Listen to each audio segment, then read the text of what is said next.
Welcome back to our programming on day 2 of the Lively Grit Daily House. I'm happy to be here with, actually, I'm gonna clue you into a little bit of background. Brandon Harper and I went to middle school together, and we have not seen each other for 20 years. Yeah.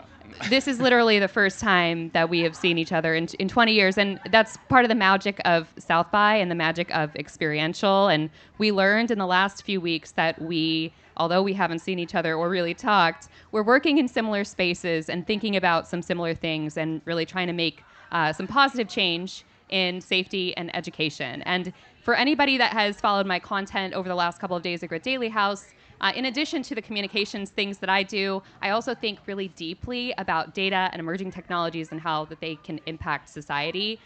So I'm also an advisor to a company called Chrome Roads, which is using hardware and biometrics to try to change the face of education within organizations and also safety, particularly on college campuses. And we can go into more of the technology, but I want to let Brandon introduce yourself and what you're doing as well.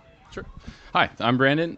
So my background is in mixed reality and trying to get more immersive experiences going for folks. Used to work at Disney and Microsoft, and now I'm at a place called AXON, where I've been working on all kinds of fun stuff from DoD to entertainment, docuseries, and to now police training. And do you want to talk a little bit about what you're doing with XR in police training? Sure. So I will actually start with a bit of a sad story, but I think it's important when we're talking about experiential marketing. It started, I'll say, so there's a moment in my life for the Vegas massacre, and I had been there with my friends, and that changed my entire life. It was a very hard moment, but going through that experience, the silver lining was that a lot of the technology I'd been working on and the confusion that happened during that moment could have saved, I think, a lot of lives and really helped with trying to navigate the craziness that happens in those moments. So that really pushed me to start working towards safety and using technology and integrating that into schools, using that for our military, now police, and trying to help educate people and help them understand and put people in those shoes and through immersion to understand the importance and the hardship that goes through that, and then hopefully make change through that.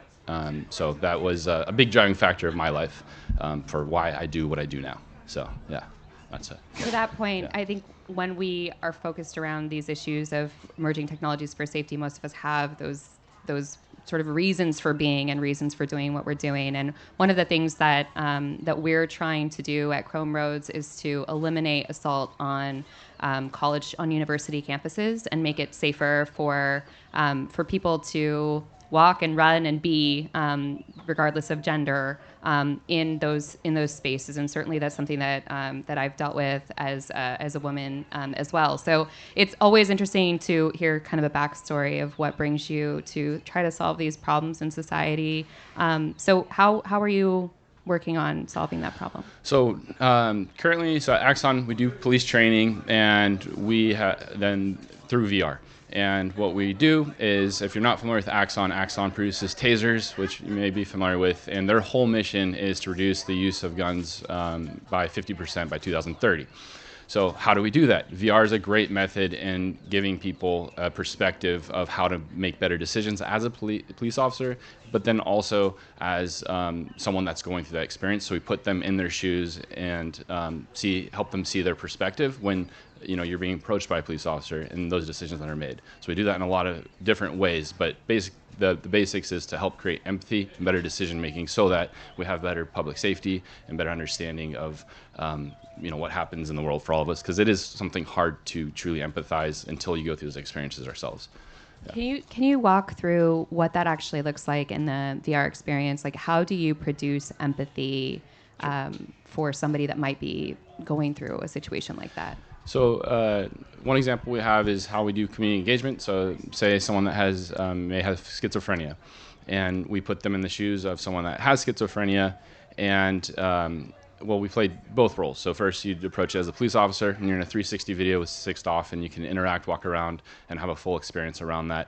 And then based off of your decisions, the person will interact differently. Then we put you in the shoes of the person that's in schizophrenia, and also have them to show the confusion and things that are happening for them based off of the decisions you're making as the police officer, to help them really understand those situations. And that is, we have a lot of variety of different ways of how we do that, but that's been the premise of how we've been approaching it. Yeah. And just for our part at Chrome Roads, we have sort of the elevator pitch of the company is that we are trying to replace ID badges. And so security ID badges, access ID badges, by making them biometrically secure and producing a technology layer on top of what we would normally use as an access badge. And there's also a panic button that is embedded in these ID badges. And so for our part, when people are on a university campus or if they're inside of an organization, we want to reduce time to response if somebody has a problem. And the interesting thing about having a hardware solution rather than having it attached to a phone is, if anybody has communicated much with me, I think very deeply about data and who gathers data and how it's gathered and accessed and who it's sold to and who controls it. And so having a hardware solution in an age where AI is producing deep fakes that's attached to somebody's individual identity, and making sure that that individual person has the ownership over the data that's aggregated on the card is a really important thing for me. But moreover, in terms of education, the way that it can geolocate people inside of organizations on campuses, it has a real educational value to organizations so that they can teach organizations how their employees are moving across their campuses, how they're engaging with each other. And to our talk earlier, Deep, it's also about how do you become more collectively intelligent and more efficient as an organization. So how do we create data touch points inside of organizations or inside of communities that are going to give us some really interesting data that then plays into large language models. And so I want to ask that question of you as well. When you're thinking about these XR experiences, how are you thinking about gathering data for the kind of learning and the kind of change that you want to see?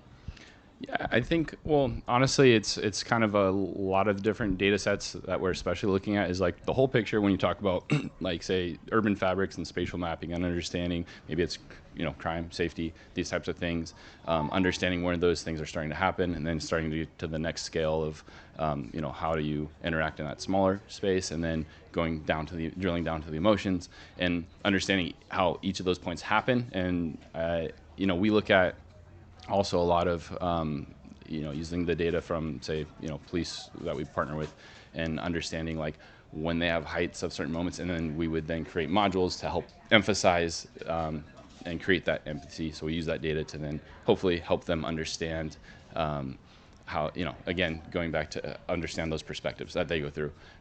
And the other thing I will mention is a lot of police, they train like police, actually, they don't get that much training. So a lot of the training happens when they're out in the field. And so if we can get those data points of things that are happening more commonly, and especially understanding where it happens more in Austin or Seattle or whatever, and making sure that we can identify those and then help to create those perspectives more often for them to train for, so they don't have to go through a really shitty experience in real life. They can do it, in virtual reality, and then be able to be how to, respond in a better way. Yeah. Yeah. So when you're designing the XR experience, what are some of the things that you're thinking about to make it really immersive and connecting and to evoke feeling in those kinds of situations? And also, are you thinking about mental health impacts and debriefing and things of that nature with respect to the education? Big time. So I'll start with the mental health. So especially for police specifically, they don't live very long. So it's really trying to help them basically lower their heart rate. And so and then going to your first question, so we want to increase heart rate, and we want to get them as pumped up, as or intense as they can going into these modules, because that's how you normally would if you're going to a house, you don't know what to expect, there's some situation going on. And so also trying to keep them healthy. So again, the more we can simulate that and get them used to it, the exposure therapy of doing so then helps them perform better in the field. You get that heart rate lower, so they're not always high, because they'll go from literally, the funny drunk guy that they had to pull over and just, kind of put in jail, no big deal, to the, they had a dead baby, and that the emotional play that it has on you is obviously a lot. And so the more that we can help reduce that through understanding that data, and then making better experiences for them so that they can train prior to that and not just be thrown into it. Yeah. And I'm just really curious about what actually goes into the XR design. I mean, how are you adapting your experience at Disney to this new environment? Sorry, how do I adapt my experience at Disney? Or well, what goes into the XR design, or however you want to take that question? Okay, fair. Okay, so it's a hard question, but okay, the other stuff I work on is, or prior to this, is taking large data sets and then creating 3D visualizations that make it a lot easier to understand. So it's all these, and I'll tie to these, just stay with me. So there's a docuseries called Ocean Explorers, comes on in August. So definitely check it on Disney Plus. That'll be really exciting and help protect our oceans. And for them, they had a lot of different data sets that they've taken from the ocean. They're trying to help protect the oceans, and that is then used in an immersive experience where they can then plan and do their missions. Same exact concept for now that we're doing with the police, where we take all these different large data sets and bring that into an experience that they can then visualize it in a way that's really easy to understand your city. Say, okay, there's more crime happening here. We have just in general that visualization versus seeing like your Excel sheets and like pinpoints. Okay, we have 30% increase on the corner of blah blah blah and blah blah blah, versus seeing this entire thing happening. And I'm seeing these patterns happening. There's more crime over here, and to see that visually is huge. And that, so that we start to bring all of that together in a full 3D visualization as well. Yeah. It reminds me, I've been thinking a lot about where investment should be in terms of emerging technologies. And obviously our investment community is focused so much on AI right now.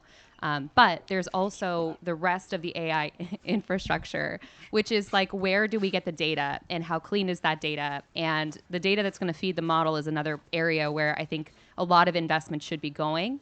Is how do you partner with companies that have clean data and the ability to capture that data?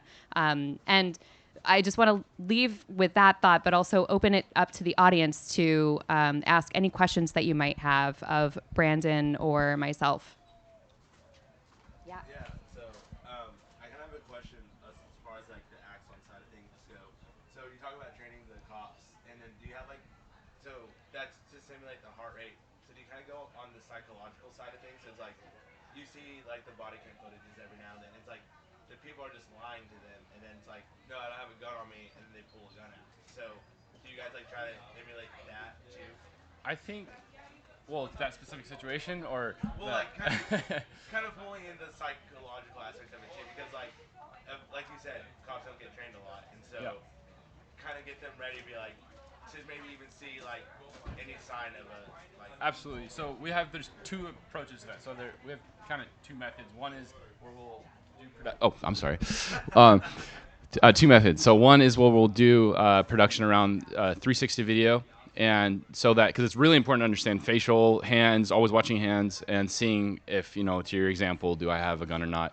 And then we also have CGI, where it's more so understanding, hey, how do I approach? It's more the technical aspect of how do I, say, tase somebody, and helping them understand the actual physics and skills that you need to do so, versus the 360 where I really need to see those understandings. So yes, we produce a lot of those, and those are based off of talking to a lot of different agencies and understanding their needs and what specifics they would like to see. So we partner with them, and then also trying to consider how do we do UGC, or user-generated content, with them, so they can even produce their own, because the U.S. is massive, and there's all kinds of different things that happen in different areas. So the more we can supply those situations, the better off there.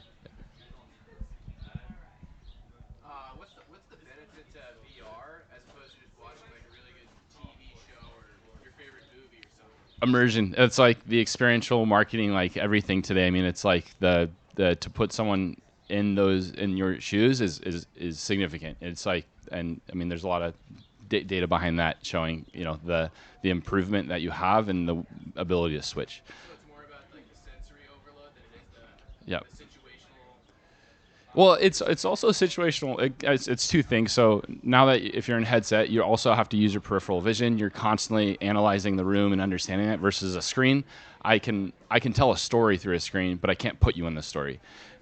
So that's the big difference. And then when you actually have to then interact and use your different methods of de-escalation, then it is important. So I can choose how to. So you're able to interact in the VR. So Yeah, it's full interaction. So depending, like, I mean, I'll just give you an example. Like, I'm like, oh, that guy has a knife right now. So then I'm like, okay, I'm gonna tase you. So that is, or I'm like, you're just yelling at me, and I'm just like, hey man, calm down, and then you'd be, oh, okay, cool. Like, and so depending on the decisions that I make and using, also with our integration of right now for AI and how that comes about versus right now, I would say depending on the action you choose, you may have a variety of like 7 different options where, if I say, hey, calm down, then you calm down. If I tase you, then you fall down and you get tased. Like, so it's that experience. And they do open it up to the public too, if you're interested, as far as like actually going through the experiences. We have a lot of them. Yeah. So the simulation responds to your actions. Yes. Yeah. And putting them both. Like I literally, like, on day 1, I got tased myself just so I could make sure I experience what what the public goes through. It sucks. So it's 5 seconds. Yeah. Yeah. And the consumer is 30 seconds. I would not want to experience that because it's enough for someone to get away, especially it's like for, targeting, like, you're going home late at night and you get attacked, you can tase someone and get off and run away. So. Any other questions? Brandon, where can people follow you? On LinkedIn, Brandon Harper. Same to me if you want to follow me. I'm Tina Mulqueen on LinkedIn, and you can learn more about Chrome Roads. Thank you so much for joining us. Thanks, guys.